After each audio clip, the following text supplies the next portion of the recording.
Dragi prijatelji, evo nas večeras u čudnim pričama i bavimo se i dalje aktuelnom tematikom porodica Marjanović i onim što je vezano za ovaj slučaj, a da vi možda niste znali ili jednostavno nismo obradili mi u našoj emisiji. Večeras ćemo analizirati iskaz koji je dat pred sudom od strane Jelenine lične frizerke Zorice Gemović. A ko je u stvari Zorica Gemović? To je jedna divna, mlada osoba iz Beograda koja se bavi frizerajem u naselju Krnječa i ona je bila dugogodišnja prijateljica Jelene Marjanović. Jer kao što to obično i biva, žene obično postaju dobre prijateljice sa svojim ličnim frizerkama. To je bilo i u ovom slučaju. Zorica i Jeca su bile prave prijateljice.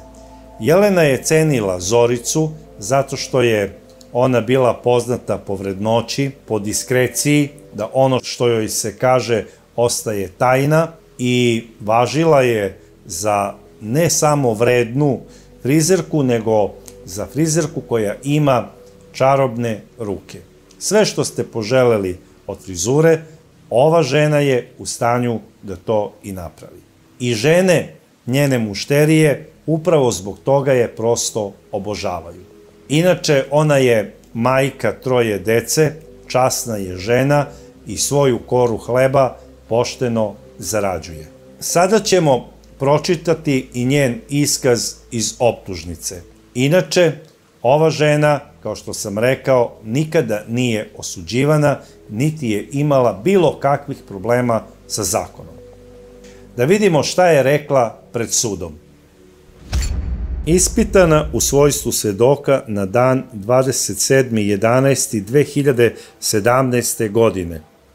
Svedok Gemović Zorica je izjavila: ja sam bila frizer pokojne Jelene Marjanović. Poznajemo se unazad 10 do 12 godina. Mi nismo ispijale kafe, ali je meni Jelena bila nešto više od mušterije. Ajde neka bude mušterija. Mogle smo kad ćutimo da ćutimo, a kad pričamo da pričamo. Napominjem da u okviru tih 10-12 godina našeg poznanstva je bilo perioda oko 2 godine kada se nismo družile. To je bilo u vreme kada sam ja bila trudna, odnosno u vreme kada je Jelena bila trudna. Ja inače imam 3 dece. Jedno dete ima 7 meseci, a stariji 6, odnosno 4 godine. Mogu da kažem, u poslednje 3-4 godine Jelena je bila redovna kod mene na friziranju. Koliko znam, Jelena je dolazila samo u moj salon. Obično sam je ja frizirala, ali se 2-3 puta dogodilo da je druge frizerke friziraju iz salona. Napominjem da poslednje 2-3 godine sam isključivo ja frizirala Jelenu jer me je tražila. Takođe napominjem, salon nije moj. Za Jelenu mogu da kažem da je bila dobra osoba i dobra majka. Znam da je u salon uvek dolazila sa detetom, ali takođe i sa Zoranom, koji bi ili ostao u salonu i čekao da ja završim, ili bi otišao, ali bi umeđu vremenu 5, 6 do 10 puta zvao na telefon Jelenu, govoreći joj da požuri.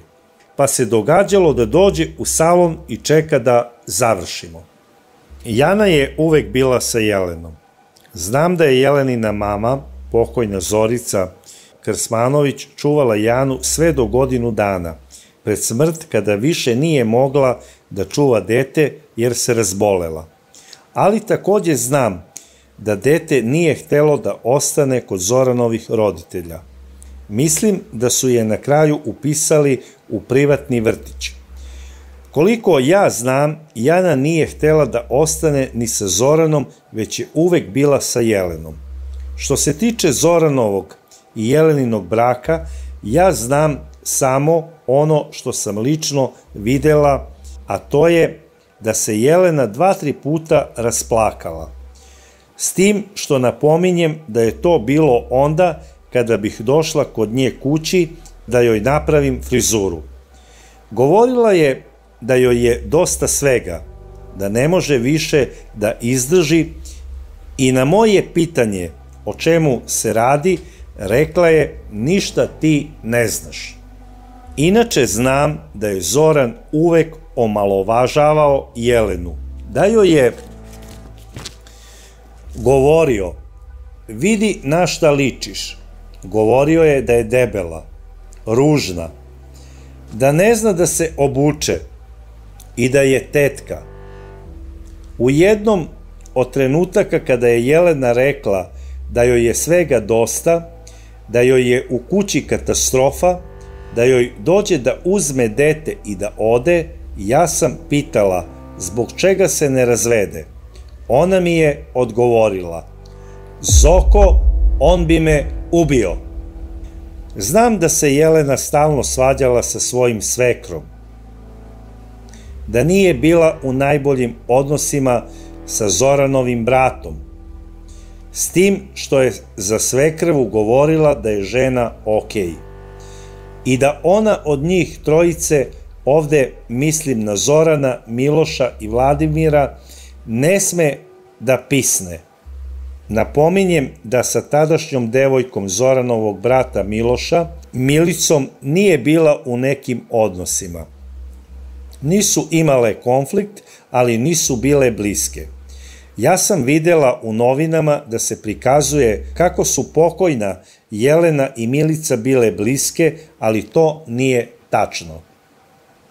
Ja sam se inače poslednji put čula sa njom jedno mesec do mesec i po dana pre njene smrti, a videle smo se na 1-2 meseca pred njenu smrt. Bilo mi je čudno što je vidim bez Zorana, ali nisam je pitala za njega. Iznenadila me je kad mi je rekla da želi drastično da promeni frizuru. Pitala me je za savet kako bi joj stajalo. Rekla mi je da joj je ova stara frizura dosadila. Moram da napomenem da se u njihovom braku Zoran pitao za sve. Od toga kakvi i kada će joj biti nastupi na estradi, šta će obući kad se pojavi u javnosti, s tim što napominjem da Jelena nigde nije izlazila i uvek je bila u trenerci. Zaključujem da je Zoran u potpunosti kontrolisao Jelenin život i odlučivao o svemu. Jelena je trčala i trenirala na Zoranovo insistiranje, a on joj je pravio neke šejkove, s tim što mi je Jelena rekla da ne zna sadržaj tih šejkova, samo popije šta joj on da. Zoran je birao čak i Jeleninu frizuru. Po izjavi ove časne i vredne žene, ovde se vidi da je Jelena u poslednjem periodu njenog braka imala neku ozbiljnu krizu, a boga mi i strah. Ono zašto je ona rekla, Zorice, ti ništa ne znaš, mislim da je upravo u toj rečenici ključ misterije njene smrti.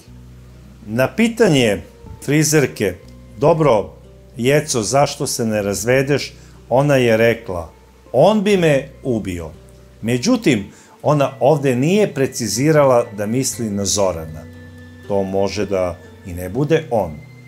Jer ako se uzme izveštaj baznih stanica i zaključi da je nju po 10 puta dnevno zvao i svekar i proveravao gde se ona nalazi i šta radi i s kim je i šta se dešava, ne znam kakav zaključak možemo da izvučemo iz toga.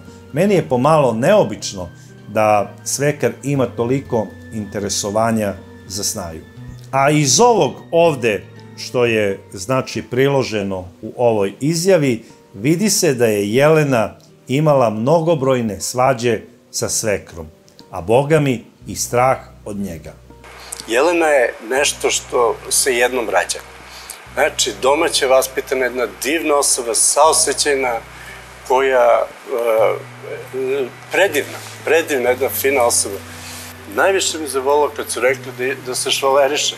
Možemo svi da se zapitamo, šta je to nešto što niko od nas ne zna, pa čak ni frizerka? Možda je to nešto što je bilo previše teško ili možda sramotno reći. Ne znam, ali ako vi možete izvući neki zaključak iz svega ovoga, napišite mi vaše mišljenje u komentarima. A do sledeće čudne priče ja vas pozdravljam.